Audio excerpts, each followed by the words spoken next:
हरे कृष्णा। सभी को दंडवत प्रणाम। कीर्तन सेवा। नमो विष्णुपदाय कृष्ण पृष्ठाय भूतले श्रीमति भक्ति वेदांत स्वामिनी इति नामिनी। नमस्ते सरस्वती देवी गौरीवाणी प्रचारिणी निर्विशेषा शून्यवादी पाशत देशितारिणी।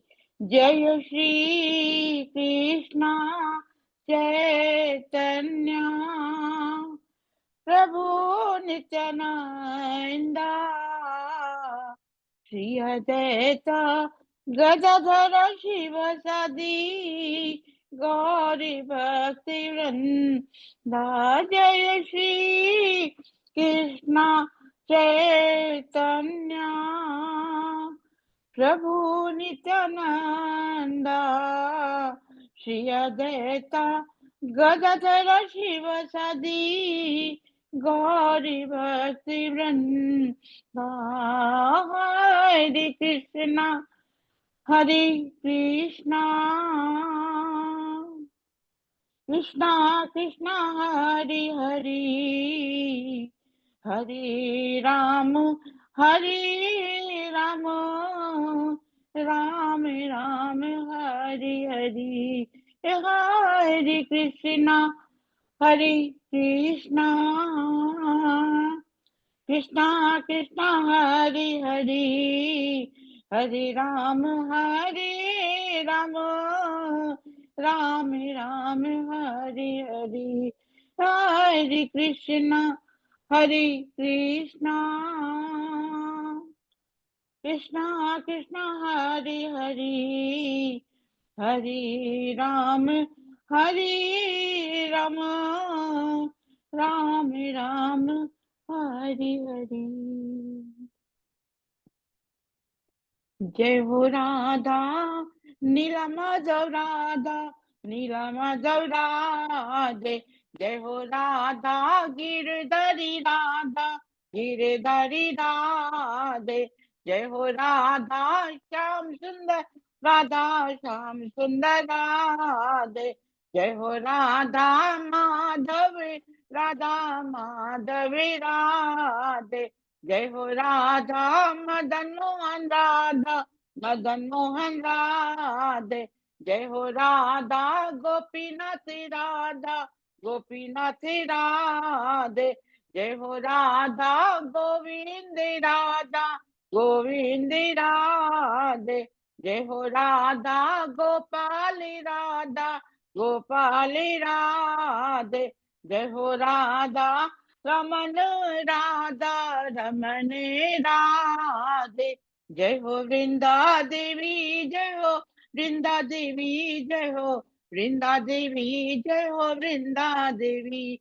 जय हो प्रभु पदा जय हो प्रभु पदा जय हो प्रभु पदा जय हो प्रभु पदा। निताई गौरा हरि बोल हरि बोल निताई गौरा हरि बोल। हरि हराय नमः कृष्ण यादवाय नमः हराय नमः कृष्ण यादवाय नमः। गोपाल गोविंद राम श्री मधुसूदन गोपाल गोविंद राम श्री मधुसूदन। यादवाय माधवाय केशवाय नमः यादवाय माधवाय केशवाय नमः। Giridhari Gopinath Madan Mohan Giridhari Gopinath Madan Mohan. Hare Krishna. Thank you Krishna, thank you Radha Rani. आप सभी को दंडवत प्रणाम, सभी को थैंक यू, सबको हरे कृष्णा। हरे कृष्ण माता जी, दंडवत प्रणाम, सभी को दंडवत प्रणाम। श्रीमद् भगवद गीता श्लोका 6.17 युक्तारस्य विहारस्य युक्तचेष्टस्य कर्मसु युक्तस्वप्नावबोधस्य योगो भवति दुःखः।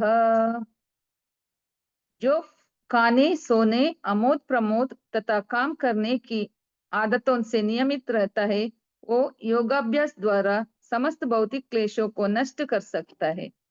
हरे कृष्णा। दंडवत प्रणाम माता जी। Thank you Krishna, thank you for the seva. Thank you, Mataji. Let's move on to Srimad Bhagavad Puran reading understanding. Let's begin with the prayer service. Hare Krishna, सबको दंडवत प्रणाम। Thank you, Mataji. Shri Bhagavatam prayer. ओम नमो भगवते वासुदेवाय। ओम नमो भगवते वासुदेवाय। ओम नमो भगवते वासुदेवाय। नारायणं नमस्कृत्य नरं चैव नरोत्तमं देवीं सरस्वतीं व्यासं ततो जयमुदीरयेत्। नष्टप्रायेषु भद्रेषु नित्यं भागवत सेवया भगवत्युत्तमश्लोके भक्तिर्भवति नैष्टिकी। कृष्णाय वासुदेवाय देवकीनन्दनाय च नन्दगोपकुमाराय गोविन्दाय नमो नमः। गोविन्दाय नमो नमः। गोविन्दाय नमो नमः। हरे कृष्ण। दंडवत प्रणाम माता जी। सभी को दंडवत प्रणाम। थैंक यू फॉर द सेवा। हरे Krishna. Hey Krishna Mataji, Dhanapram, thank you. आज हम 47 श्लोकों में प्रवेश करेंगे। Canto 1, Chapter 8, Shloka 47. Aharaja dharam sutash chintayan suhridam vadham prakritina atmana vibhra sneha moha vasham gata. Aharaja dharam sutash chintayan suhridam vadham prakritina atmana vibhra sneha moha vasham gata. Yes, Pravina Mataji. हरे कृष्णा। धर्मपुत्र राजा युधिष्ठिर अपने मित्रों की मृत्यु से अभिभूत थे और सामान्य भौतिकवादी मनुष्य की तरह शोक संतप्त थे।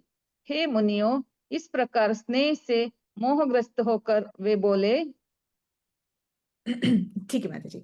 सो यहाँ पर जो पूरे विश्व के जो राजा हैं, अब राजा युधिष्ठिर हो चुके हैं। वो कौन है? वो धर्मराज है। वो कौन है? वो यमराज के पुत्र हैं।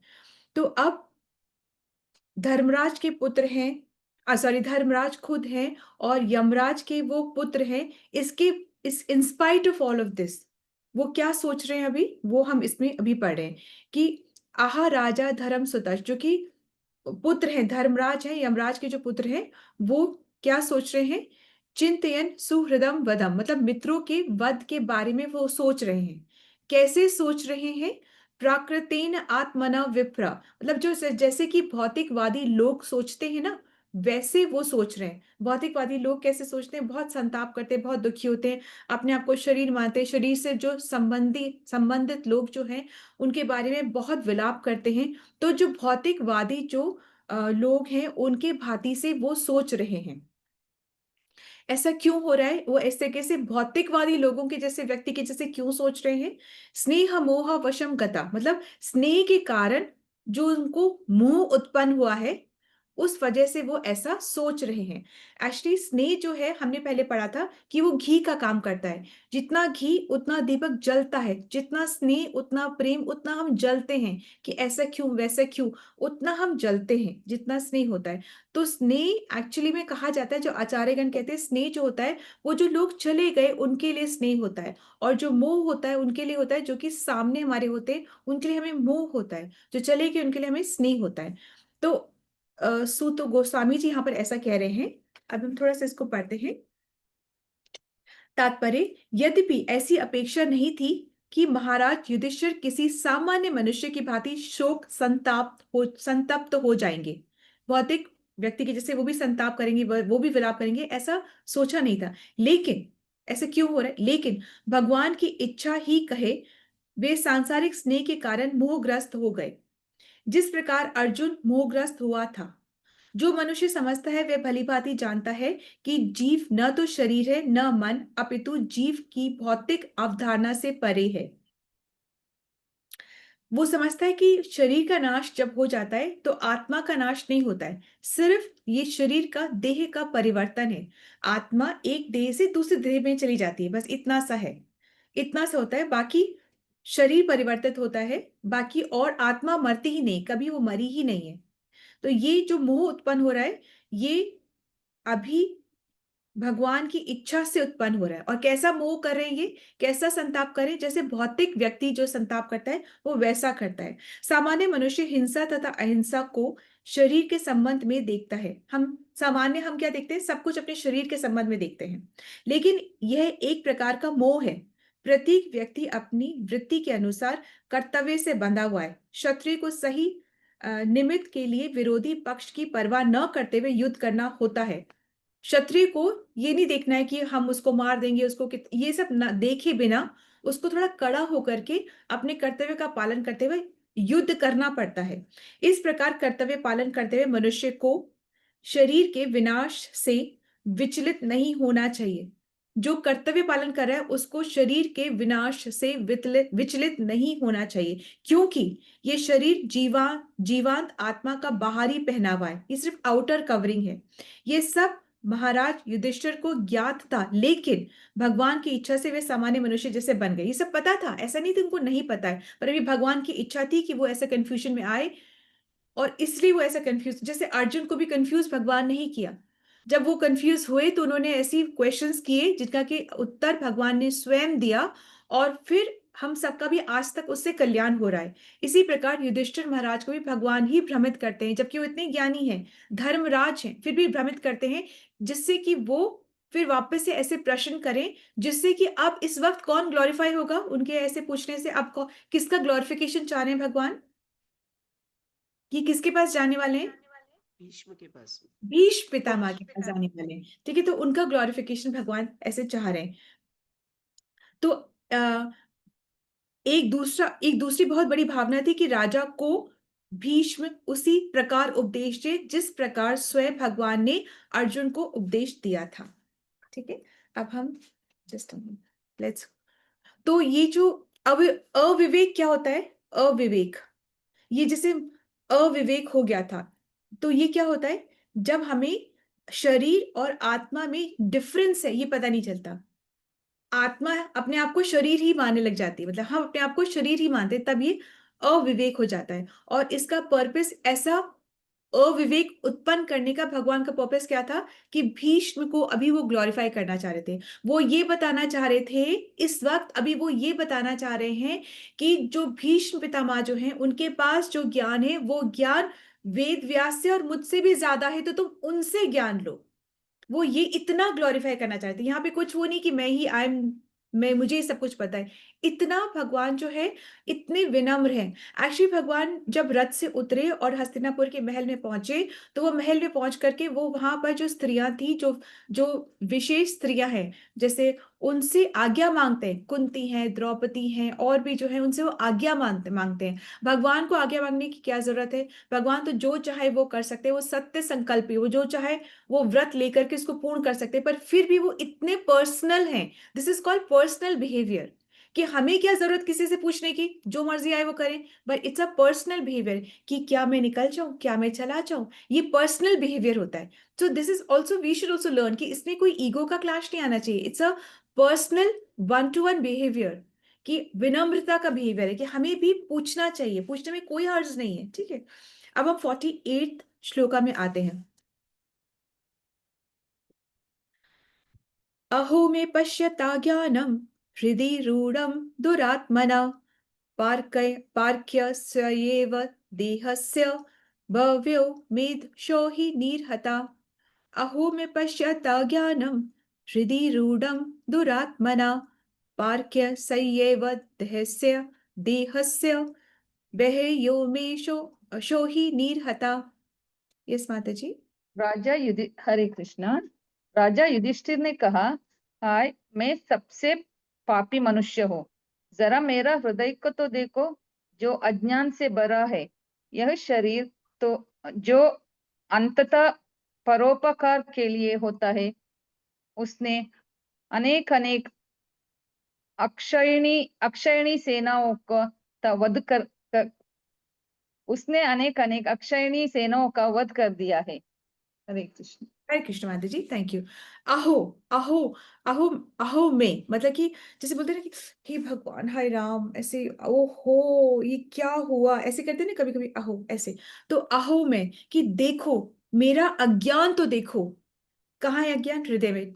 अहो ये मेरा अज्ञान तो देखो, हृदय रूढ़म दुरात्मना, मेरे हृदय को, मेरे इस अज्ञान ने मेरे हृदय को कैसा जकड़ा हुआ है, बुरी तरह से जकड़ दिया है मेरे हृदय को, ये तो देखो। पार के सयेव देहस्य, तो ये जो देह जो है वो दूसरों के परोपकार के लिए बना हुआ है, अपने भोग के लिए नहीं है ये देह। ये दूसरों के परोपकार के लिए जो देह बना हुआ है, वह व्यव में शौहि नीरहता। और देखो मैंने क्या करा कि मेरे द्वारा इतने सारे सैनिक मारे गए। मैंने ऐसे एक्चुअली में यहाँ पे ये सीखने वाली बात है कि ये जो शरीर हमें दिया गया है ये दूसरों के हित के लिए, ये परोपकार के लिए दिया गया है। तो हमें प्राण से, धन से, अपनी बुद्धि से, अपनी वाणी से दूसरों का परोपकार ही करना है। जैसे कि पेड़ होता है, अब हर तरीके से वो सहन सहन करके दूसरों का परोपकार करता है, तो टॉलरेट करके दूसरों का परोपकार करता है, ऐसा हमें ये सीखना है। पारके ये व पारके ये व का मतलब एक्चुअली ये है कि जो शरीर परोपकार के लिए दिया गया है उसमें इतनी अज्ञानता भर गई है कि उसने दूसरों को मरवा दिया, ऐसा युधिष्ठिर सोच करके विलाप कर रहे हैं। एक्चुअली जो भक्त जो होता है ना वो सारी गलती ना अपनी तरफ करता है कि हाँ मेरी वजह से ऐसा हुआ है, मेरी वजह से ऐसा हुआ है। तो एक्चुअली ये हमेशा नहीं, अदरवाइज हम कौन, जो भक्त होता है वो हमेशा हर गलती को अपनी तरफ डायरेक्ट कर लेता है कि मेरी वजह से ऐसा हुआ, मैं अगर ऐसा नहीं चाहता तो ऐसा नहीं होता।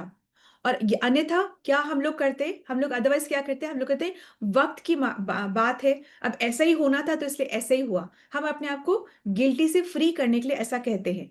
ठीक है, जैसे कि एग्जाम्पल के तौर पे कंस ना, जब कंस ने देखा कि जो दुर्गा देवी जो है वो विंडो से उड़ के चली जाती है, जब कंस बहुत गुस्से में था और वो आठवां जो पुत्र जिसको समझ करके जब कंस देवकी के पुत्री को मारना चाह रहा था, तो जो पुत्री थी वो एक्चुअली में दुर्गा देवी थी, और दुर्गा देवी उसके चंगुल से आती नहीं, छूट जाती है और विंडो से फ्लाई करके आकाश की तरफ चली जाती है। और जाने से पहले वो ये बोल के जाती कि कंस, जिस तेरे मृत्यु का जो कारण है वो ऑलरेडी आ चुका है, वो जन्म ले चुका है। तो जब कंस ने देखा कि ये तो दुर्गा देवी है जिसकी की उपासना कंस करता है, जिसकी की उपासना कंस करता है, तो कंस उस टाइम बहुत ज्यादा ऐसे जैसे बोलते हैं ना खिसिया सा गया। और फिर है ना वो क्या बोलता है दुर्गा देवी को कि ये तो ना वक्त ने मेरे साथ ऐसा कराया, वरना मेरे को ऐसे करने का नहीं था। वो माफी मांगता है और कहता है ये तो सब समय का खेल है, समय ने मेरे से ऐसा कार्य करवा दिया। वो ऐसा कहता है, मतलब समय पे टाल देता है, खुद नहीं बोल रहा है कि मेरे से गलती हो गई, वो समय पे टाल देता है जब देखता है कि दुर्गा देवी भी खुद ऐसे चली गई। तो इसीलिए कहते हैं कि जब बात आती है भगवान और भक्त की, तो जो भक्त अगर देवी देवताओं की पूजा करता है तो देवी देवता भी बीच में नहीं आते जब बात होती है भक्त की और भगवान की। समझ रहे हो आप? जैसे रावण देवी का उपासक, पर जब राम की बात आई तो देवी बीच में नहीं थी, शिव बीच में नहीं थे, कंस देवी का उपासक। जब बात कृष्ण से हो रही है तो बीच में देवी नहीं आ रही हैं। ठीक है, तो इसीलिए हमें जब इस जीवन काल में हमें जब ये अवसर प्राप्त होता है कि हम डायरेक्टली कनेक्शन बना सकें, तो फिर हमें वो सोचना चाहिए। हमें गुरु वैष्णव की सेवा करके अपने मार्ग को स्विफ्ट, स्मूथ और बिल्कुल परफेक्ट और फोकस्ड मैनर में अपने आगे बढ़ना चाहिए। ठीक है, इधर उधर इतना ज्यादा नहीं है हमारे पास वक्त, ये समझना चाहिए। तो वैष्णव सेवा इससे ग्रूमिंग होती है, गुरु की सेवा इससे ग्रूमिंग होती है। जब गुरु प्रसन्न तो हमें भगवान समझ में आते हैं, और जब भगवान प्रसन्न तो हमें गुरु दिखाई देते हैं। ठीक है, तो ये ऐसे how it compliments each other, ये देखने वाली बात है। ठीक है, सो और जब ऐसा कंस बोल रहा होता है तो वसुदेव और देवकी जो है वो मान जाते हैं इस बात को, मतलब वो इतने विनम्र है कि वो मान जा, हाँ समय की वजह से ऐसा हुआ है, वो मान जाते हैं इस बात को। ठीक है, तो हम थोड़ा सा इसको पढ़ते हैं। 40 48 तात्पर्य 21,870 रथ, 21,870 हाथी, 1,09,650 पैदल तथा 64,600 घुड़सवार का व्यू अक्षौहिणी कहलाता है। ये सब मतलब इतना सारा जो सेना है ना, इतनी सारी, जो कुरुक्षेत्र के युद्ध में कई अक्षौहिणी सेना मारी गई। महाराज युधिष्ठिर संसार के सर्वश्रेष्ठ धर्मात्मा राजा होने के कारण इतनी भारी संख्या में जीवों के वध का उत्तरदायित्व अपने ऊपर लेते हैं। आसान नहीं है इतना बड़ा उत्तरदायित्व अपने ऊपर लेना, क्योंकि वो ही राजा हैं अब। ठीक है, क्योंकि ये युद्ध उन्हें ही सिंहासन रूढ़ कराने के लिए लड़ा गया था। यह शरीर आखिर परोपकार के लिए है। जब तक शरीर में प्राण रहता है तब तक यह परोपकार के लिए होता है, और मरने के बाद ये थोड़ा सा डिफिकल्ट है सुनने के लिए, थोड़ा सा हार्श भी है। मरने के बाद यही कुत्तों तथा श्रृंगालों मतलब सियारों तथा कीड़ों द्वारा खा लिया जाता है। ठीक है, अलग अलग तरीके से शरीर को खत्म किया जाता है, किसी को जला के, किसी को दबा के, ऐसे करके। तो उसका जो एंड रिजल्ट होता है वो ये होता है। वे खेदग्रस्त हुए कि इस नश्वर शरीर के लिए इतना बड़ा नरसंहार किया, मतलब ये शरीर जो खत्म हो जाए उसके लिए इतना कुछ किया। तो इस तरीके से अब वो बहुत ज्यादा दुखी हो रहे होते हैं। अब हम अगला श्लोक में आते हैं, 49 श्लोक में आते हैं। बाल द्विजा सुहृन् मृत्र पितृ भात्रा गुरुद्रुह न मे स्यान निर्यान माक्षो अपि वर्षायुतायुते। बाल ध्वजा सुहृन् मित्र पितृ भ्रात्र गुरुद्रुह न मे स्यान निर्यान माक्षो अपि वर्षायुतायुते। यस माता जी। हरे कृष्णा। मैंने अनेक बालकों, ब्राह्मणों, शुभचिंतकों, मित्रों, बुजुर्गों, गुरुओं तथा भाइयों का वध किया है। भले ही मैं लाखों वर्षों तक जीवित रहूं, लेकिन मैं इन सारे पापों के कारण मिलने वाले नरक से कभी कभी भी छुटकारा नहीं पा सकूंगा। हरे कृष्ण। बहुत ज्यादा बालक मतलब बहुत सारे बच्चे, बालक मतलब 17-18 ईयर्स के जो बच्चे ना, जैसे अभिमन्यु भी उसी एज ग्रुप में आते हैं। ऐसे बहुत सारे मेरे पक्ष के भी और दूसरे पक्ष के भी ऐसे बहुत सारे बच्चे जो थे वो मारे गए। द्विज मतलब ब्राह्मण, जैसे कि द्रोणाचार्य से बहुत सारे ऐसे ब्राह्मण मारे गए। सुहृद मतलब शुभ चिंतक, और मित्र मेरे जो फ्रेंड्स थे सब चले गए, सब मारे गए। पितृ मतलब चाचा, गुरु, ताऊ, ये सब, तो उन वो पितृ की कैटेगरी में आते। भ्राता मतलब भाई लोग, गुरुजन, ये सब सब मारे गए। न में श्याम निर्यान माक्षो। तो अब है ना, हम थोड़ा सा आगे बढ़ते हैं कि अब मतलब इसकी वजह से मेरे को इतना पाप लगेगा कि अ, मैं कभी छुटकारा पा ही नहीं सकता हूँ नरक से। जब भी युद्ध होता है, जब भी, तब अनेक निर्दोष प्राणी तथा बालक, ब्राह्मण, स्त्रियां जिनका वध वध सर्वाधिक पाप पूर्ण है, मतलब इनकी तो रक्षा करनी चाहिए। जो 6 जने उनकी रक्षा करनी। कौन से 6 जने? ब्राह्मण है, स्त्री है, बच्चे हैं, बूढ़े हैं, गाय हैं, मतलब ये 5 जने, इनकी तो रक्षा होनी चाहिए। बल्कि ये सब मारे गए थे, वे भी मारे जाते हैं। ये सब निर्दोष प्राणी है और समस्त परिस्थितियों में इनका वध शास्त्रों द्वारा वर्जित है। मतलब कि जो गाय है, ब्राह्मण है, स्त्री है, बच्चे हैं, बूढ़े हैं, इनका जो वध है ये शास्त्रों में बहुत बहुत बहुत पापनीय है, निंदनीय है, बहुत ज्यादा। मतलब इसका हम डिफाइन ही नहीं कर सकते। एक्चुअली गाय और एक्चुअली भी सारे जो पशु होते हैं ना, वैसे तो सारे पशु जिनको हम मार के खाते हैं, उनका जितने रोम है ना, उतनी बार हम नर्क जाते हैं। कितना तो जो हम कर चुके उसका क्या, कोई बात नहीं, जब हमने माला पकड़ ली वो सब नलिफाई हो गए। परंतु यदि अब हम सोचे कि हम एक बार खा ही लेते हैं, चिकन मीट ये सब खा ही लेते हैं, फिर माला करेंगे, तो वो नहीं हो पाएगा, होएगा। जो हो गया वो खत्म है। अब जान करके हम अपराध करके माला करें, वो नहीं, वो गलत है, वो गलत हो जाता है। महाराज युधिष्ठिर को इस सामूहिक संहार का पता था। इसी प्रकार दोनों ही दलों में मित्र, चाचा, ताऊ और शिक्षक थे, वे सभी मारे गए। उनके लिए ऐसे नरसंहार का सोचना भयावह लगता था।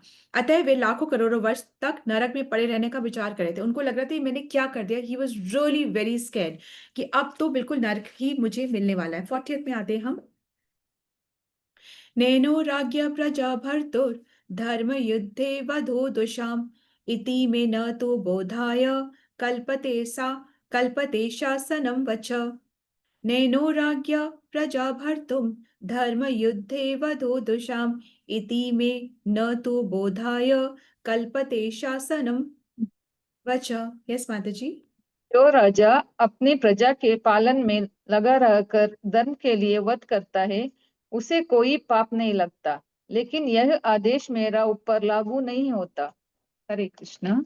ठीक है, तो अगर अब बोला जाए कि चलो कोई बात नहीं, आप आपको राजा बनना था और ये राज्य प्राप्त करना था, इस वजह से ये सारा युद्ध हुआ, तो अब क्या जवाब दे रहे हैं ये सुनेंगे कि अब ये क्या जवाब दे रहे हैं। ये कह रहे हैं कि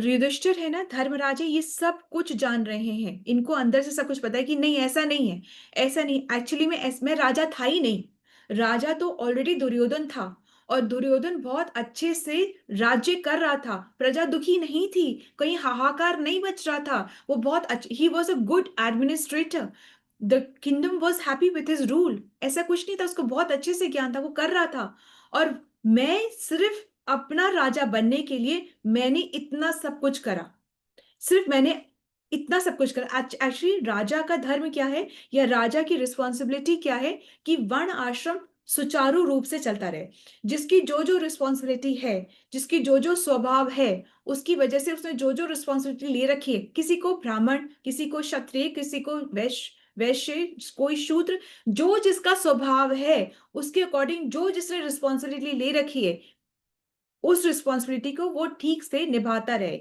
ये है वर्ण आश्रम, ये ठीक से सुचारू रूप से चलता रहे, यही राजा का धर्म है, यही राजा की रिस्पॉन्सिबिलिटी है, और सब लोग धर्म के मार्ग पे चल के अपने वर्ण आश्रम को कंप्लीट करते रहे, यही है।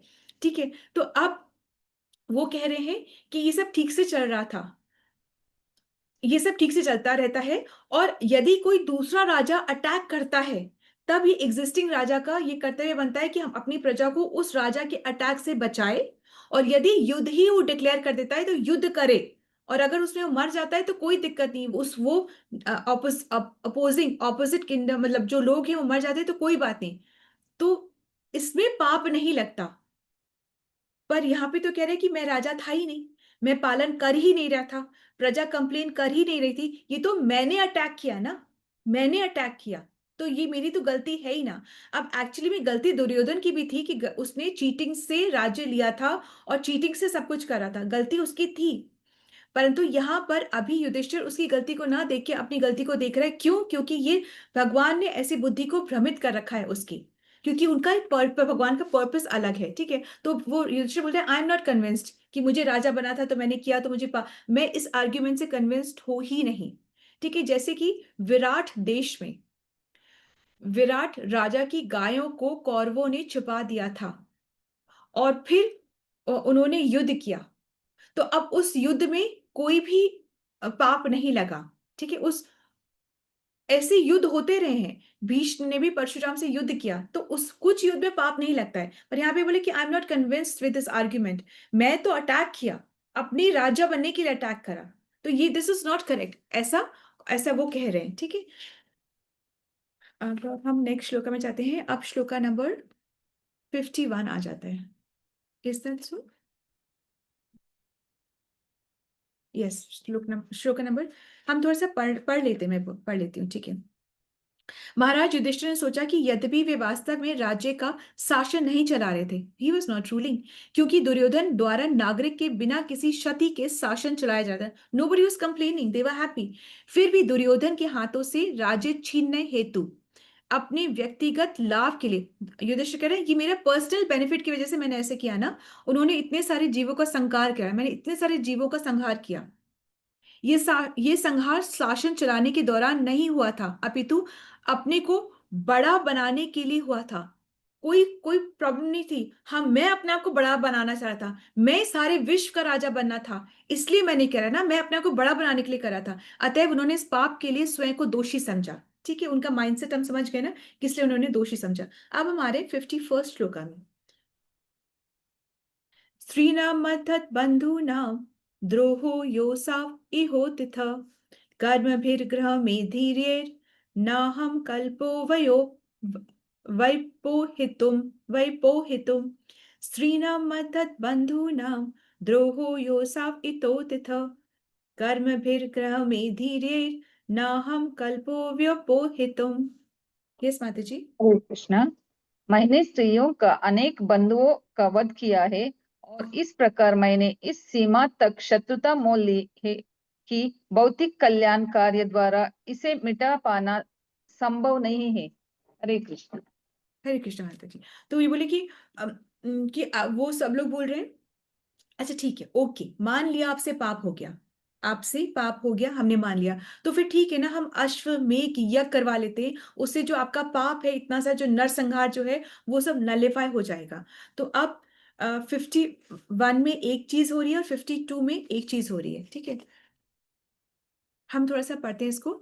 तात्पर्य, गृह मेदी, गृह एक तो गृहस्थ आश्रम होता है और एक होते गृहस्थ और एक होते गृह मेदी, ठीक है। गृहस्थ वो होते हैं जिनका की सेंटर जो होता है, हृदय का सेंटर जो होता है कृष्ण होते हैं। गृहस्थ आश्रम होता है। आश्रम मतलब यहाँ श्रम करना होता है। श्रम मतलब क्या होता है, भगवान को सेंटर में रख के सारे कार्य करने, ये गृहस्थों का धर्म है, समझ गए।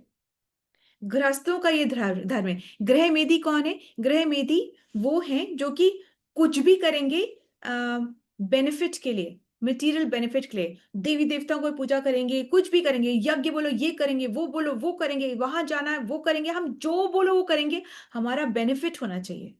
वो कौन है? वो गृह मेदी। अब हम पढ़ते हैं, गृह मेदी वे हैं जिनका एकमात्र कार्य भौतिक संपत्ता मतलब मटेरियल बेनिफिट के लिए कल्याण करना है। मतलब दान बोलो दान करेंगे, तपस्या बोलो तप करेंगे, एक पैर पे खड़े होने बोलो एक पैर पे खड़े होंगे, बोलो नंगे पैर जाके परिक्रमा करके आओ, तुम्हारी 40 दिन तक ये तुम्हारी मनोकामना पूरी होगी, जो बोलोगे वो करेंगे। पर क्या तरीका, वजह क्या है? वजह ये है कि हमें मटेरियल बेनिफिट मिलना चाहिए।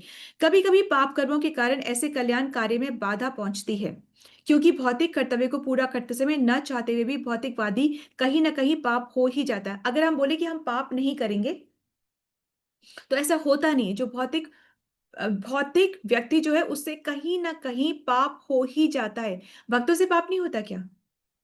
भक्त बहुत कॉशियस रहते हैं पाप करने के पहले। उन पहली बात तो उनको पता भी होता है ना ये पाप है ये अपराध है। अभी जो नॉन डिवोटीज है उनको पहली बात तो पता ही नहीं है कि ये पाप है या अपराध है, वो अनजाने में अज्ञानता में पाप अपराध करते हैं। तो भौतिकवादी अगर सोचे कि भाई हम पूजा नहीं करेंगे, हम कोई धर्म का कार्य नहीं करेंगे, हम बुरा करता ही नहीं है, तो हमें ये पूजा पाठ करने की क्या जरूरत है? नहीं सुना आपने किसी को ऐसे बोलते हुए? भाई हम किसी का बुरा नहीं करते, हम किसी की निंदा नहीं करते, हमें ना लेना एक ना देना दो किसी से, हम अपना आराम से रहते हैं, हम कोई ऐसे नहीं करते, तो हमको ये सब पूजा वूजा करने की जरूरत नहीं। नहीं सुना आपने किसी से ऐसा? मैंने तो बहुत सुना है। तो ऐसा है ही नहीं कि आपसे पाप हो ना, क्योंकि आपको पता ही नहीं कि पाप है क्या, तो आप जाने अनजाने पाप करेंगे ही करेंगे, ठीक है। ऐसे पाप कर्मों से छुटकारा पाने के लिए वेदों में कई प्रकार के यज्ञों का व्यवधान है। अब ऐसे जो पाप हो ही जाते हैं तो उससे छुटकारा पाने का व्यवधान है। उसमें उसमें से एक ये अश्वमेध यज्ञ का भी व्यवधान है। वेदों में तो यहाँ तक कि कहा गया है कि अश्वमेध यज्ञ करने से ब्रह्म हत्या तक का छुटकारा मिल जाता है। सब तोड़ है, शास्त्रों में सारा तोड़ है। युधिष्ठिर महाराज ने ये अश्वमेध यज्ञ किया था, लेकिन वे सोचते हैं कि ऐसे यज्ञ करने से भी ऐसे घोर पापों से छुटकारा पाना संभव नहीं है। वो बोले कि मुझे उनको पता है ये अश्वमेध यज्ञ के बारे में, फिर भी वो अपना लॉजिक दिखा रहे हैं। अभी क्या होता है कि कई बार ना लॉजिक नहीं काम करता है, जो शास्त्रों में लिखा है वही हमें हमें पता होना चाहिए, उसी पे विश्वास होना चाहिए। और अभी ये लॉजिक दिखा रहे हैं अपना, विच इज नॉट करेक्ट। पर ये क्यों कर रहे हैं? ये थोड़ा सा ऐसा भ्रम पैदा करते हैं, जैसे कि हम जैसे में जो अभी जो क्वेश्चन आएगा ना वो ये पहले ही आंसर कर रहे हैं। जैसे कि अर्जुन कितने क्वेश्चंस किए थे जो हमारे आ भी नहीं रहे हमारे दिमाग में, ऐसा वो सोच के क्वेश्चन करें। ऐसे ही युधिष्ठिर महाराज, ऐसा नहीं कि ये बुद्धू हैं डम हैं, इनको सब पता है, पर ये क्वेश्चन करें जैसे हम जागरूक हो सकें। तो अब वो ऐसा तर्क क्या दे रहे हैं? वो कह रहे हैं कि माताओं ने अपने बच्चों को खो दिया, जिन पत्नियों ने अपने पतियों को खो दिया, क्या उनका दर्द उनका दुख खत्म हो जाएगा? क्या वो मुझे माफ कर देंगी अगर मैं अश्वमेध यज्ञ करता हूं? तो क्या वो भूल जाएंगी कि मेरी वजह से ऐसा हुआ? तो युद्ध में पति भाई पिता और पुत्र सभी लड़ने जाते हैं, और वे जब मारे जाते हैं तो फिर से नई शत्रुता उत्पन्न होती है। इस प्रकार की क्रिया प्रतिक्रिया का चक्र चलता रहता है, जिसका शमन हजारों अश्वमेध यज्ञों से भी नहीं किया जा सकता। कर्म का विधान ऐसा ही है, यह एक क्रिया और फिर उसके साथ साथ उसकी प्रतिक्रिया उत्पन्न करता है। इस प्रकार भौतिक कार्यकलापों की श्रृंखला बढ़ती जाती है। हम पुण्य करते हैं सोच करके बहुत अच्छा होगा, पर पुण्य से जो अच्छा हमें, जैसे जैसे लक्ष्मी सेवा करते हैं, लक्ष्मी का दान करते हैं, अगर अगर हम, तो हम सोचते हैं हमें भी मल्टीफोल्ड टाइम्स मिलेगा, तो हाँ बिल्कुल ठीक है, मिलेगा मिलेगा। तो वो जो मिलेगा उसको भोगने के लिए भी तो हमें आना पड़ेगा ना, नहीं आना पड़ेगा, आना पड़ेगा ना। तो इसलिए भक्तों को पता है कि अच्छे और बुरे कर्म से कोई फायदा नहीं है, तो क्या करें फिर, हमें भगवत कर्म करने हैं, भगवान की इच्छा के लिए, भगवान की प्रसन्नता के लिए, भगवान के द्वारा दिए गए रिसोर्सेस को भगवान के लिए यूज करना है, चाहे वो लक्ष्मी क्यों ना हो, चाहे वो शरीर क्यों ना हो, चाहे हमारे संबंधी सगे संबंधी क्यों ना हो। पुत्र है, use it to serve Krishna, use him to serve Krishna. उसको ऐसी मति दो, आसान नहीं है तो कोशिश तो कर सकते हैं, हम इच्छा तो कर सकते हैं। फिर ऐसी क्या बात है जो कि भगवान नहीं सुन रहे, क्या इच्छा जो भगवान पूरी नहीं करे, अभी नहीं तो तभी, कभी ना कभी तो होगा ही, पर इच्छा तो आज से शुरू कर सकते हैं, ऐसा। ठीक है, अब इस तरीके से जैसे 9.27 में भगवान ने कहा है, तुम जो भी कुछ करो मेरे लिए करो, तुम जो खा रहे हो प्रसाद रूपे खाओ, तुम जो कुछ करो मुझे अर्पण करके फिर वो कार्य करो। यहाँ तक कि अगर कोई वस्त्र भी आता है तो वो भी कि कृष्ण तुम्हारी प्रसन्नता के लिए ये वस्त्र है और इसे let me use it and can I and I should be able to serve you, इस तरीके से। तो वस्त्र भी एक बार भगवान को ऑफर करके हमें पहनना चाहिए। कुछ भी, बच्चों को बोलो पेंसिल बॉक्स लाते, बैग लाते, टिफिन लाते, भगवान को ऑफर करके फिर उसको यूज करो। डायनामिक्स चेंज हो जाते हैं, हर एक कार्य भगवान के लिए। नहाना, यस ऑफ कोर्स, जो जो नॉन डिवोटीज हैं वो ऑफिस जाने के लिए नहाएंगे, जो डिवोटीज हैं वो सुबह मंगल में आने के लिए नहाएंगे, हो गया भगवान के लिए नहाना भी। ऐसे सारे कार्य हम अगर अपना दिमाग लगाएं तो सारे कार्य हम भगवान के लिए अर्पण कर सकते हैं, ऐसा करते हैं, ऐसा कर सकते हैं। ठीक है, एक बहुत सुंदर बात मैंने जो सुनी मैं आपसे शेयर करती हूँ कि ब्राह्मण बताते हैं कि इस जीवन में, इस जगत में कैसे जिया जाए, इस जगत में हम कैसे, भाई बोलते हैं ना कि आपके काल सर्प योग है, ये है, आप ये पूजा करा लो, वो करा लो, आप आसान हो जाएगा। परंतु वैष्णव बताते हैं कि इस जगत से बाहर कैसे निकला जाए। ठीक है, तो ये ब्राह्मण और उसमें है, इसको थोड़ा आप छोड़ देते हैं because this is little repetition. हम आते हैं 52nd श्लोका में, मतलब यहाँ पे अपना लॉजिक नहीं देना है, और जो वेदों में शास्त्र में बात की गई है उसी को ही हमें मानना है। ठीक है,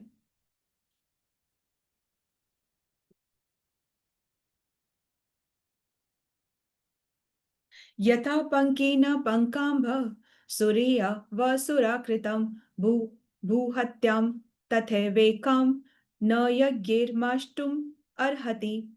यथा पंकेन पंकाम्भ सुरा वसुराकृतं भूतहत्यां तथैवेकां न यज्ञैर्माष्टुम् अर्हति। यस माता जी। हरे कृष्णा। जिस प्रकार गंदे पानी को कीचड़ में डालकर छाना नहीं जा सकता, अतः अथवा जैसे मदिरा से मलिन हुए पात्र को मदिरा से स्वच्छ नहीं किया जा सकता, उसी प्रकार नरसंहार का प्रायश्चित पशुओं की बलि देकर नहीं किया जा सकता। हरे कृष्ण। है कृष्ण माता जी। यथा पंकेन पंखाम्ब, जैसे कि कीचड़ को कीचड़ से साफ नहीं किया जा सकता, शुद्ध साफ पानी की जरूरत है। सूर्य व सुराकृतम, शराब को शराब मतलब जिस वेसल में शराब हो उस वेसल को, उस पात्र को शराब से ही क्लीन नहीं कर सकते, शुद्ध पानी की जरूरत होती है। भू हत्याम तथै वैकाम, वैसे ही एक भी जीव की हत्या का जो कॉन्सिक्वेंसेस है उसको किसी दूसरे जीव की हत्या से सवारा नहीं जा सकता। कैसे, भाई अश्वमेध यज्ञ भी तो कोई बहुत सुंदर तो नहीं था, वहां घोड़े को फिर मारा, बलि ही दी जाती है। ठीक है, तो ये भी हत्या ही तो हो रही। तो बोले कि एक हत्या को भी दूसरी हत्या से कैसे आप रेक्टिफाई कर सकते हो, और यहाँ तो एक हत्या की नहीं, यहाँ तो 64 करोड़ जो हत्याएं हुई हैं, तो इसको कैसे आप जस्टिफाई कर रहे हो कि एक अश्वमेध यज्ञ से वो ऐसे हो जाएगा, आप कैसे इसको जस्टिफाई कर रहे हो। तो ये एक्चुअली ड्राई फिलॉसफी है, इसमें ना अपना लॉजिक नहीं लगाना है। इसमें जो वेदों में शास्त्र में कहा गया कि भाई ऐसा होगा तो भाई ऐसा होगा, एक नाम जप से जब करोड़ों जन्मों के पाप नष्ट होंगे तो नष्ट होंगे, इसमें हमें इसको लॉजिकली प्रूफ नहीं करना है। ऐसा जैसे अब शास्त्र में कहा गया है कि जैसे गाय है उसका जो गोबर है वो बहुत ज्यादा साइंटिफिकली प्रूव्ड है कि उसके बहुत ज्यादा यूजफुल है वो। तो अब आप सोचें कि गाय तो गाय, उससे तो ब्राह्मण बड़ा, तो ब्राह्मण का गोबर और भी ज्यादा साइंटिफिकली यूजफुल होना चाहिए। तो ये लॉजिक यहाँ नहीं चल सकता। तो यहाँ पे जो वेदों में दिया गया है, वो जैसे अब ये भी है कि शंख जो होता है वो हड्डी ही है, तो उसको बजाते हैं हम, और इतने शुभ कार्य बजाते हैं। तो अगर हम सोचें कि अगर हम किसी का स्केलेटन बजाने लग जाएं तो वो भी बड़ा शुभ होगा, तो ये लॉजिक से काम नहीं हो सकता।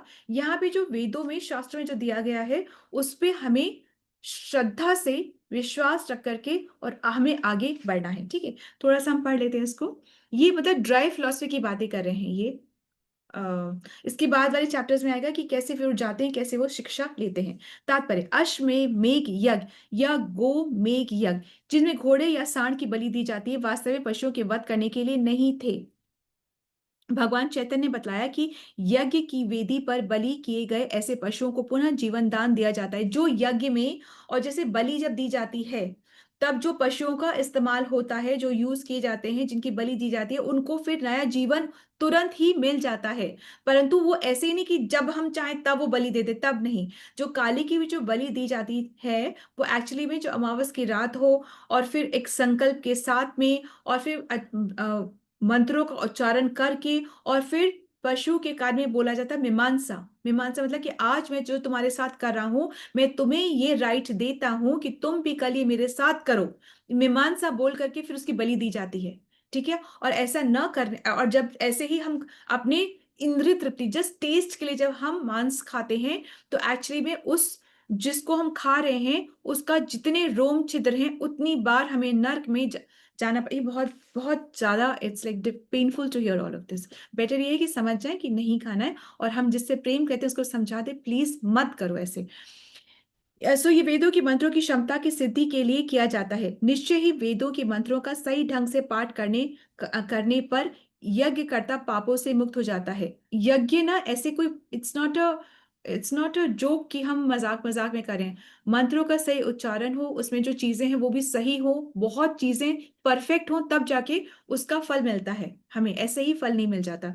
लेकिन ऐसे यज्ञ यदि अनुपयुक्त विधि से अक्षम लोगों द्वारा किए जाए, नॉट ट्रू ब्राह्मण, वो सही ब्राह्मण ही यहाँ यज्ञ करें, बाद में गुटखा खा रहे हैं, यहाँ पर यज्ञ करें फिर कुछ भी कर रहे हैं, सोमरस पान कर रहे हैं, ये सब जो एक्चुअली में, जो हमें बोलना भी चाहिए कि नहीं बोलना चाहिए कि जो एक्चुअली में जो ड्रिंक करते हैं उनके साथ तो बहुत बुरा होता है। ठीक है, बहुत ज्यादा बुरा होता है। तो शॉर्ट में बस ये सब नहीं करना चाहिए, तो वे पशु बलि के दोषी बन जाते हैं। कलह तथा दम दम के इस युग में ठीक से यज्ञ संपन्न करवाना संभव नहीं है, क्योंकि ऐसा यज्ञ संपन्न कराने वाले दक्ष ब्राह्मणों का अभाव है। अतः महाराज युधिष्ठिर कलयुग में यज्ञ संपन्न करने का संकेत देते हैं। कलयुग के लिए एकमात्र संस्तुत यज्ञ कौन सा है? हरिनाम यज्ञ है, जिसका कि सूत्र पात्र भगवान श्री चैतन्य महाप्रभु ने किया है। हमारे लिए ये सब नहीं है, हमको बस सिंपल सा नाम जपना है, दैट इज इट। हमें कोई परपंच में पढ़ना ही नहीं है, कुछ में नहीं करना है, परंतु कंसिस्टेंसी के साथ करना है। आज 2 माला, कल 10 माला नहीं, ऐसे नहीं करना है। 2 का संकल्प लिया तो फिर 2 ही कर लो। जिस दिन 10 बढ़ाड़िए तो 10 ही करते जाओ। 8 करना है, 8 करो, करते जाओ। कुछ भी हो जाए, टेंशन रखो इस बात की कि माला कैसे होगी, बाकी और कोई बात की टेंशन नहीं करनी है, वो फिर कृष्ण देख लेंगे, ही विल सी। हमारे प्रयास से तो होगा नहीं। प्रयास हमें करना है कि अगर कृष्ण की कृपा होगी तो प्रयास सक्सेसफुल हो जाएगा, इसलिए हमें प्रयास करना है, और सबसे प्रथम प्रयास माला कंप्लीट करने का करना है।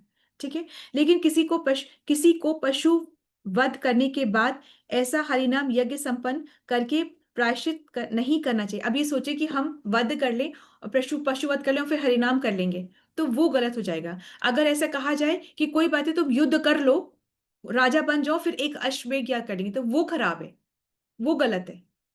अब हो गया है तो अश्वमेध यज्ञ करें, वो सही है। ठीक है, भगवान की भक्ति कभी भी स्वार्थवश पशुवत नहीं करते, लेकिन वे क्षत्रिय कर्म करने से भी कभी पीछे नहीं हटते। क्षत्रिय जो है यूं ही नहीं करता, पर अगर युद्ध की स्थिति बनती तो पीछे भी नहीं हटता।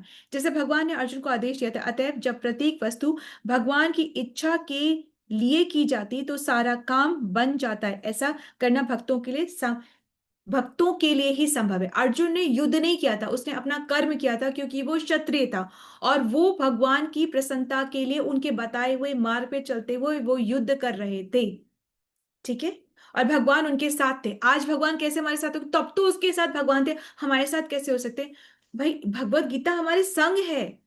जब भी कोई दुविधा हो, भगवत गीता को ऐसे खोलो, फिर आपकी दुविधा का आंसर उस श्लोका में मिल जाएगा। पर वो तब पता चलेगा जब हमने कभी पढ़ा हो, कभी समझा हो आराम से, वरना हड़बड़ाटी में तो श्लोक भी नहीं समझ में आएगा। वो बोल रहा होगा कुछ, हम समझेंगे कुछ। ठीक है, सो हरे कृष्णा, आज हम ये चैप्टर फिनिश करते हैं, कल से अध्याय 9 शुरू करेंगे। हरे कृष्णा माता जी, let's take the key running quickly, we are already out of time. Hare Krishna. दंडवत प्रणाम माता जी। राजा युधिष्ठिर भौतिकवादी मनुष्य की तरह अत्यधिक शोक संतप्त थे। युद्ध में होने वाले भीषण समस्त नरसंहार का कारण स्वयं को मानते हुए साथ ही यह भी मान रहे हैं कि किसी भी भौतिक कल्याण कार्य करने पर भी जो अनर्थ हुआ उसे वो मिटा नहीं सकते। हरे कृष्णा। बिल्कुल ठीक बात है। थैंक यू सो मच माता जी, ब्यूटीफुल। अब आज में आप लोग सब अपनी अपनी सर्विस स्वैप करिएगा किसी के साथ में, ठीक है? So let's see how this works, it's just a trial, let's see how it works, ठीक है? सो थैंक माता यू। जी, जिनके पास सर्विस अभी है नहीं, क्योंकि वो 5-5 दिन का था ना, तो फर्स्ट वाले में हो चुकी। अच्छा, कोशिश जैसे हाफ हाफ करते हैं ना 10 डेज आई को। थिंक माता जी उससे बहुत कंफ्यूजन होने वाला है, इसलिए आप खुद ही डिसाइड कर लें तो अच्छा है। ठीक है, ठीक है, ठीक है, चलिए ऐसे ही कर लेते हैं। ठीक है, thank you so much, I will do और इट। माता जी, एक क्वेश्चन था। हाँ हाँ, आप कह रहे थे वृंदावन, अपने ग्रुप में से जयपुर से कोई जाने में इंटरेस्टेड है? किसी ने आपको कहा आने के लिए? अभी तक तो नहीं आया अभी किसी तक तो का कोई भी? ज्यादा नहीं है। अभी ओके एक जयपुर से एक जने चल रहे हैं साथ में, ओके मीनल रॉय और उनकी उनके पुत्र जो हैं वो साथ में हैं। पर ओके आप में से कोई भी प्लीज आ सकते हैं, मतलब please please feel free. Today हम लोग आज जाएंगे और हम 27 तक वहीं पर हैं, तो आप कोई भी आना चाहे तो प्लीज जरूर आइए, आप जरूर आइए। थोड़ा अभी इनिशियल स्टेज में है, पूरा घर बहुत सेट नहीं है, पर इट्स ओके, मतलब मे बी कार्तिक तक और सेट हो जाएगा। पर फिर भी आप प्लीज आ सकते हैं तो जरूर आइए, बिकॉज किसी का कभी कन्वीनियंट होता है तो कभी किसी का कन्वीनियंट होता है, नॉट नेसेसरी कि सबका ही कार्तिक में हो जाए कन्वीनियंट। अगर आप आ सकते हैं so please get in touch with me and please आप लोग जरूर आइए। जी। हरे कृष्णा। धन्यवाद प्रणाम माता जी। प्रभुपाद की जय, श्री भागवत पुराण की जय, श्री व्यासदेव की जय, नारद मुनि की जय। मंगल ध्वनि। हरे कृष्णा। दंडवत प्रणाम सभी को। दंडवत प्रणाम मीनी माता जी। मंगल ध्वनि। जय ओम विष्णु पदाय डिवाइन ग्रेस एसी भक्ति वेदांत स्वामी श्री प्रभुपाद की जय। श्री भक्ति सिद्धांत सरस्वती ठाकुर गोस्वामी महाराज जी की जय। अनंत कोटि वैष्णव वृंदा की जय। नामाचार्य श्री हरिदास ठाकुर की जय। श्री श्री राधा माधव की जय। श्री पंच तत्व की जय। श्री जगन्नाथ बलदेव सुभद्रा की जय। श्री प्रहलाद नरसिंह भगवान की जय। श्री तुलसी महारानी की जय। श्री पतित पावन गौर निताई की जय। श्री गौर निताई प्रेमानंदे हरि हरि बोल। All glories to assembled devotees Hari Hari बोल। श्री गुरु और गौरंग की जय हरि हरि बोल। श्री प्रभुपाद की जय हरि हरि बोल। प्रेम से कहो श्री कृष्ण चैतन्य प्रभु नित्यानंद श्री अद्वैत गदाधर शिवासादि गौर भक्त वृंदा की जय। राधा कृष्ण गोप गोपीनाथ राधा कुंड श्यामा कुंड गिरी गोवर्धन ब्रजभूमि वृंदावन धाम की जय। चंद्रोदय मायापुर नवदीप धाम की जय। गंगा माई जमुना माई की जय। राम सीता लक्ष्मण हनुमान की जय। ट्रांसजेंडर बुक डिस्ट्रीब्यूशन की जय। महाप्रसादम की जय। हरि नाम संकीर्तन की जय। वांछा कल्पतरु भयश्च कृपा सिंधु भय विचा पतिता नाम पावनेभ्यो वैष्णवेभ्यो नमो नमः। हरे कृष्णा। दंड प्रणाम सभी को। Thank you for Let's all join our hands and pray to Krishna and seek his blessings so that we can all become sincere devotees and do our chanting offenselessly. And let's all join our hands and pray to Krishna and seek his blessings to bless all those who are suffering from any kind of ailments, to any kind of anxiety, challenges, stress, to recover faster so that we can all serve the lotus feet of Krishna smoothly, sincerely, and with all our true hearts. Hare Krishna. Let's all join our hands and pray to Krishna and seek his blessings. for the strength that we need for our spiritual growth. Hare Krishna, Krishna Krishna, Hare Hare, Hare Rama, Rama Rama, Hare Hare. Hare Krishna. Then from also please join our hands and sincerely pray for Rajendra Prabhu so that he can recover fast and come back to the services of Mangal morning Mangal soon. Hare Krishna, Krishna Krishna, Hare Hare, Hare Rama, Rama Rama, Hare Hare.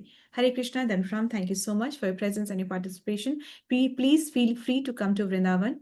I would request Sonika माता जी आप आ सकते हैं अपनी mother को लेकर के just come, maybe you can come for a day also माता जी, it'll be very very nice, it's very safe secure, ऐसे कुछ नहीं है, वृंदावन में भीड़ है पर उधर में भीड़ नहीं है, so don't worry कि भीड़ होगी क्या होगा, कुछ भी नहीं है, it's all very safe secure, कुछ भी नहीं, it's all very nice. Ritu माता जी you can come, yeah, if you've not been, I mean everybody can. I will talk to you क्योंकि मेरे को आधा ही पता है. I'm just hearing something right now, but I will talk to you. ठीक है माता जी, ठीक है. एनीबडी, अर्चना माता जी, सुनीता माता जी, आप लोग मतलब whosoever can come. तारा माता जी, अब आप मीतू माता जी, I don't see her today, but आप जो मतलब what do I say, please come over. बहुत comforts नहीं होंगे पर दर्शन जरूर हो जाएंगे. हरे कृष्णा माता जी, आज मेरी मम्मी का बर्थडे है. Yes, Mataji. Yes, Mataji. My mother was also mentioning her. Yes, Mataji. Let's all join our hands and pray for Sonika Mataji's mother. She's a very, very beautiful soul, and she's very talented, and very organized. And she's a lovely cook. जो उस दिन प्रसादा में उन्होंने उस दिन मीठे चावल उन्होंने ही बनाए थे और बहुत अच्छा करती हैं. So may she understand the purpose of human life. May she have good health to be able to serve Krishna eternally. Hare Krishna, Krishna Krishna Krishna, Krishna, Hare Rama, Rama Rama, Hare Hare. Hare Krishna. Have a very Krishna. beautiful, Krishna conscious, happy, healthy, and successful ahead, Mataji. हरे कृष्णा माता जी मेरे brother in लोग की आज फिर से तबीयत बिगड़ गई, वेंटिलेटर पे है, तो माता जी एक प्रेयर के लिए. Oh God, Hare Krishna, Hare Krishna, Hare Krishna. Let's all sincerely pray for brother-in-law of Vandana Mataji. May he recover, may he get good health, may he serve Krishna.